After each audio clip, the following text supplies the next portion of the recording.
I'm now in Boston and leading the league in goalkeeping, and I hear and read in the New York Times that the New York Cosmos have signed Pele. And I was flabbergasted. I was sick to my stomach.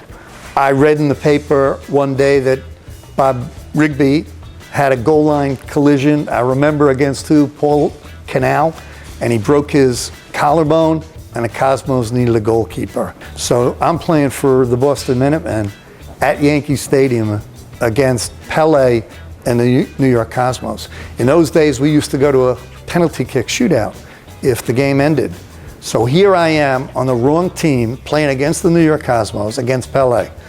And I had a great game, a lucky game, stoned Pele 3 or 4 times during the game, stopped him on breakaways, and we go down to penalty shots. And Pele takes the final penalty shot. Pele will tell you to this day that I didn't get a finger on the ball. I'm telling you, I got a finger on the ball. Pele hit the ball upper 90. I had watched videotape, saw he likes to go to the goalkeeper's left, and I got a finger on the ball, pushed it off the crossbar. Boston Minutemen won the game. Now, I keep hearing that Pele in the day had the right to sort of handpick his team. And a month later, when Rigby went down, Pele tells me to this day that he said, go get that American goalkeeper in Boston. Those New York Cosmos in 1976 and 77 were a train wreck, really on their way to becoming superstars.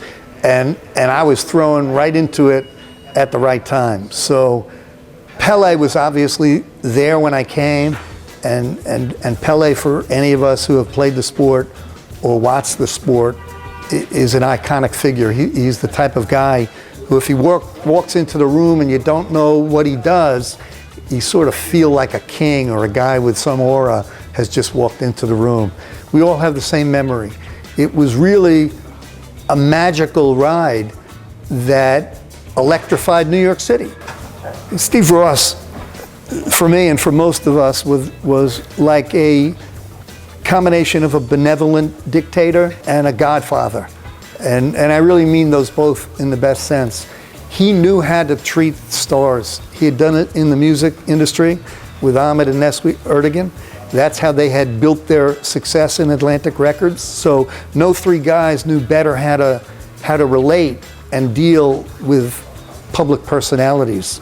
They did it in their music business, and they applied the same thing to the New York Cosmos. They loved the guys on the team.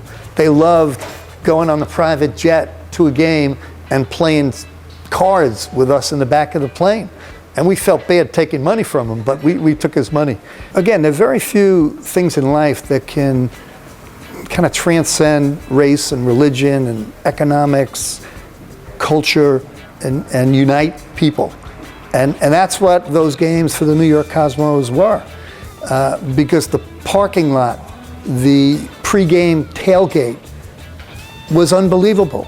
Barbecues and beer and wine, just a party going on for 4 hours leading up to the game. And Carlos Alberto was right when saying, as those fans, after tailgating, came into the stadium and filled up the stands, when we came out of the tunnel, it was a party. They were standing, they were drinking, they were blowing kisses, the music was playing, and it was a carnival. It really was a carnival. I go back to Pele's last game for the championship in 1977 in Portland. First of all, we were a wild, partying, at times contentious team. And even though we had superstars and were supposed to win the championship, it was really never a sure thing until we got on that plane to go to Portland, where almost unspoken, but real, was the reality setting in that this was Pele's last game. And how in the world could we not put aside whatever friction we had and pull together and win a championship for Pele in his final game? But the game itself, we were nervous. And really, for Franz Beckenbauer and Giorgio Canaglia and Carlos Alberto, who had done it at every level to be nervous, was a good thing. It was nervous with anticipation. And Seattle came out flying. Their goalkeeper, Chursky, made a mistake, and we got the first goal. They came back, got a goal, and it was 1-1 in the second half. It was almost surreal in terms of what we had to do to try and win the game. There's no tomorrow for us and Pele, because it was two guys who had a fist fight in practice that year, Canalia and Steve Hunt. But now, in the throes of the second half of a championship game, it was Hunt who got the first goal and then sent in the cross that Canalia got up for, headed it in. That turned out to be the winning goal, and really spontaneous celebration, but also spontaneous relief for all of us. We felt that we had a responsibility to the New York Cosmos and to Pelé to win that game.